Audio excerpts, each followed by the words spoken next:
Bismillahirrahmanirrahim. Selamat datang teman-teman semua. Kembali lagi kita pada tutorial belajar pemrograman dasar.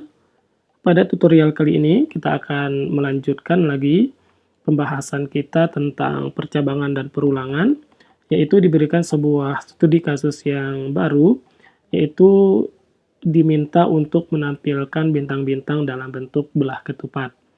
Jadi, nantinya diberikan sebuah nilai N, kemudian tampilkan bentuk belah ketupat seperti ini, gitu ya. Jadi, diberikan sebuah nilai N, yaitu nilai yang ganjil, kemudian tampilkan bentuknya seperti ini. Misalnya di sini kita memiliki N5, gitu ya. Berarti di sisi kiri ini akan ada 2 buah bintang nantinya, kemudian di sisi kanannya adalah 2 buah bintang. Nah, sebelum kita masuk ke kode, kita akan melakukan identifikasi dulu atau kita akan melakukan perancangan dari apa yang akan kita buat. Nah, di sini kita bisa menggunakan Excel yang akan membantu kita. Misalnya seperti yang kita sebutkan tadi, nilai N adalah 7. Kemudian kita buat dulu kotak-kotak sebanyak 7. Di sini misalnya 1, 2, 3, 4, 5, 6, dan 7. Kemudian ke bawahnya juga 7. 1, 2, 3, 4, 5, 6, 7. Kemudian saya berikan background gitu ya, misalnya di sini adalah kuning atau oranye. Kemudian kita berikan border agar lebih terlihat seperti ini. Kemudian kita buat dulu bentuk belah ketupatnya. Baik, seperti ini, sudah selesai. Kemudian kita coba identifikasi dari struktur bintang ini gitu ya, atau belah ketupat ini. Yang perlu kita pahami, di dalam kita melakukan perulangan pada tutorial sebelumnya, kita membutuhkan 2 perulangan untuk melakukan hal yang semacam ini. Karena di sini ada perulangan untuk barisnya, yaitu pertama, kedua, dan seterusnya. Kemudian perulangan untuk kolomnya, yaitu pertama, kemudian di sini kedua, dan selanjutnya. Nah, kode program kita akan mencetak bintang-bintang ini sesuai dengan baris yang berjalan saat ini. Jadi, kode program kita akan mencetak seperti ini gitu ya. Jadi, akan dicetak per baris. Sehingga kita perlu menentukan rumus kapan bintang itu akan ditampilkan gitu ya.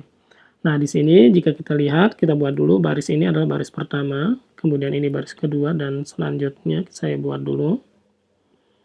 Pada baris pertama, bintang akan dimunculkan di tengah-tengah gitu ya. Di tengah-tengah, maka di sini dapat kita ambil kesimpulan bahwa rumusnya adalah, kemudian di sini kita tulis N per 2 gitu ya. Jadi kita bisa ambil kesimpulan bahwa tengah-tengah itu adalah N per 2. Kemudian, untuk baris selanjutnya ditampilkan pada 2 tempat. Yang pertama adalah kolom sebelum tengah gitu ya, 1 kolom sebelum tengah. Berarti kita bisa dapatkan kesimpulan bahwa N per 2 dikurang 1 gitu ya. Kemudian di sini yang kedua berarti di sini adalah N per 2 plus 1. Kita buat sampai akhir, di sini berarti N per 2 dikurang 2, kemudian di sini N per 2 ditambah 2. Kemudian di sini adalah N per 2 dikurang 3, kemudian di sini adalah N per 2 ditambah 3. Kemudian di sini bentuk bintangnya akan berubah, jadi kembali menuju sisi tengah gitu ya. Jadi kita bisa buat lagi rumusnya N per 2, di sini adalah berarti minus 2 gitu ya. Jadi minus 2, kemudian di sini N per 2 plus 2. Kemudian di sini N per 2 dikurang 1 berarti. Kemudian di sini N per 2 ditambah 1. Nah, begitu juga di sini berarti N per 2, seperti ini.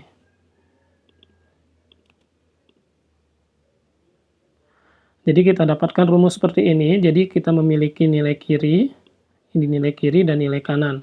Nah, untuk memudahkan agar semuanya rumusnya sama, saya tuliskan saja di sini N per 2. Karena sama saja, jadi dia ditampilkan kiri dan kanannya ketika nilainya seperti ini. Saya tulis misalnya kiri, kemudian di sini kanan. Jadi untuk baris pertama, bintang akan ditampilkan jika nilai kolomnya, nilai perulangan kolom adalah n/2 gitu ya. Kemudian baris kedua akan ditampilkan n/2 minus 1 dan n/2 plus 1, seperti ini. Nah, problemnya adalah ketika sudah mencapai titik tengah seperti ini, maka rumusnya berubah. Dia kembali lagi ke rumus sebelumnya gitu ya, menaik seperti ini. Saya tandai bagian ini. Jika kita perhatikan, kita bisa membuat lebih simpel lagi untuk rumus ini, yaitu kita tambahkan sebuah atau dua buah variabel. Misalnya saya memiliki variabel kiri dan kanan. Variabel kiri akan menyimpan nilai kapan bintang itu ditampilkan sebelah kiri gitu ya. Kemudian nilai kanan adalah nilai yang akan menyimpan kapan bintang itu akan ditampilkan sebelah kanan ini. Nah, jika kita pahami dari kode ini atau rancangan ini, maka nilai kiri dan kanan pertama adalah n/2, seperti ini. Kemudian nilai kiri akan terus berkurang, berarti dia min-min gitu. Kemudian kanannya adalah plus-plus gitu ya. Di sini adalah plus-plus. Begitu juga sampai pada bagian tengah ini. Jadi rumus ini tetap kepakai sampai nilai dari barisnya adalah n/2 gitu ya. Karena tengahnya adalah di sini 4 gitu ya. Nah, kemudian ketika dia sudah mencapai tengahnya, yaitu lebih besar dari nilai baris ke tengahnya, yaitu 5, 6, dan 7, maka rumusnya berubah. Ini yang sebelumnya min-min berubah menjadi plus-plus gitu ya. Oke, jadi dia plus-plus seperti ini. Kemudian di sini dia berubah menjadi min-min gitu. Nah, di sini saya tambahkan seperti ini. Jadi kita cukup melakukan perhitungan pada bagian pertama gitu ya. Jadi awal program kita tentukan n/2 gitu. Seperti ini, di tengah-tengahnya gitu ya. Jika sudah, kita bisa masukkan ke dalam kode program. Baik, untuk bagian ini saya akan membuat sebuah scanner, jadi agar ada interaksi dengan pengguna gitu, agar nilai n-nya nanti dinamis. Misalnya saya buat scanner.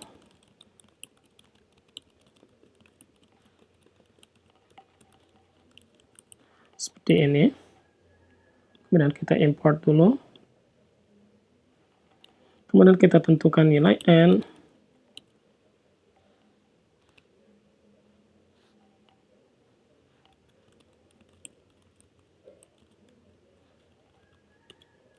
Seperti ini. Kemudian saya tambahkan terlebih dahulu.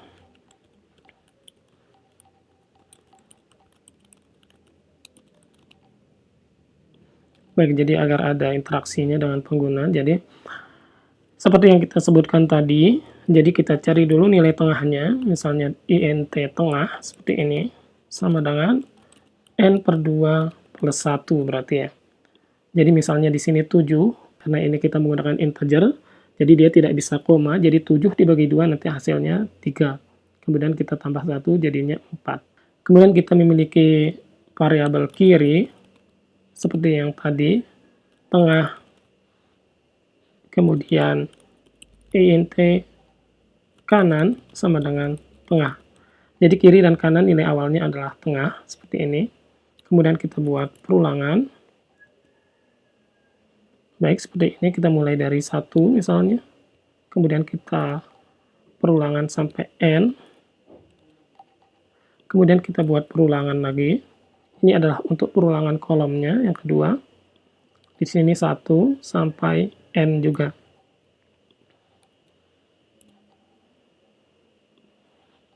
Baik, seperti ini. Kemudian kita cek nilainya. Jika nilai J sama dengan kiri atau J sama dengan kanan, maka tampilkan bintang gitu ya. Tampilkan bintang, jika tidak, maka kita tampilkan spasi. seperti ini.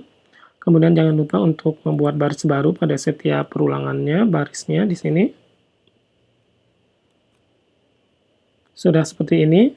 Kemudian hal yang kita lakukan adalah melakukan manipulasi dari nilai kiri dan kanan. Jika kita lihat pada rumus sebelumnya, di sini yang pertama kiri dan kanan. Yang pertama kiri nilainya akan berkurang terus sampai dia melebihi nilai barisnya, setengah barisnya gitu ya, setengah barisnya. Kemudian yang kanan akan berubah menjadi minus setelah lewati nilai setengah barisnya gitu ya.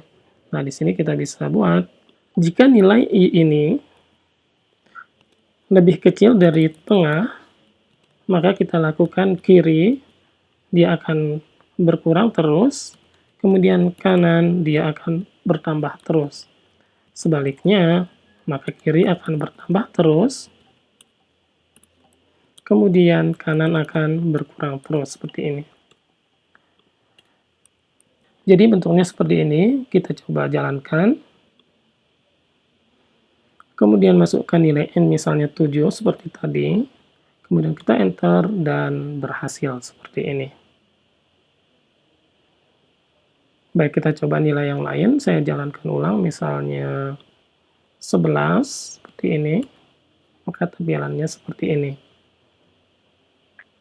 Nah, bagaimana jika nilai yang dimasukkan adalah bukan ganjil gitu ya?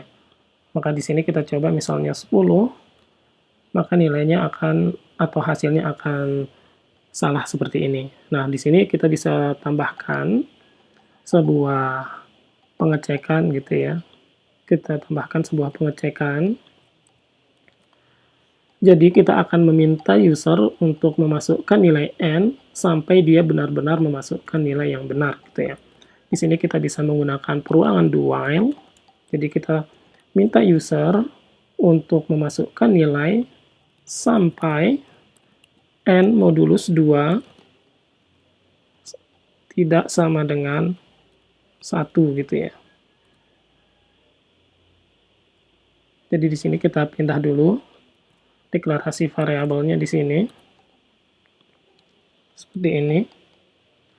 Kemudian di sini kita bisa pahami jika nilainya bukan ganjil, jadi N modulus 2 tidak sama dengan 1, maka lakukan perulangan ini gitu ya.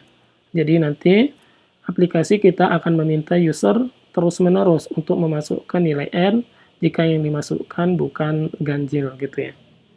Nah, saya coba jalankan ulang seperti ini.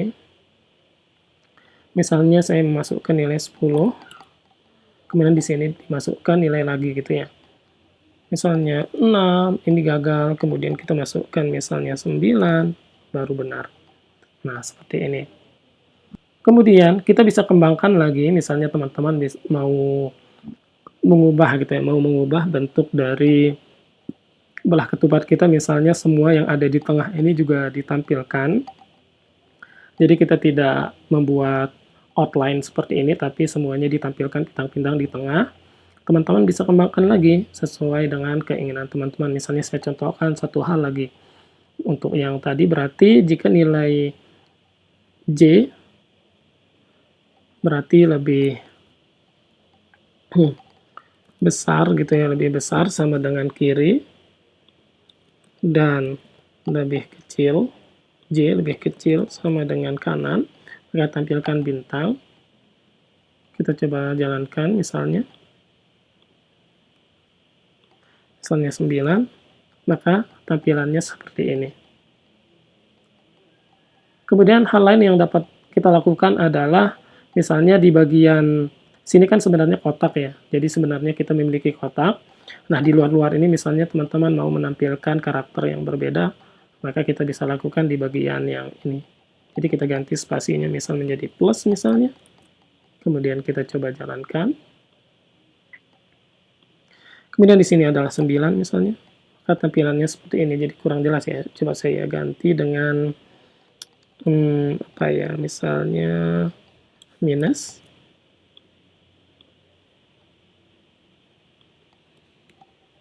Baik, seperti ini. Jadi silahkan berkreasi, tingkatkan pemahaman teman-teman, lebih banyak studi kasus lebih baik.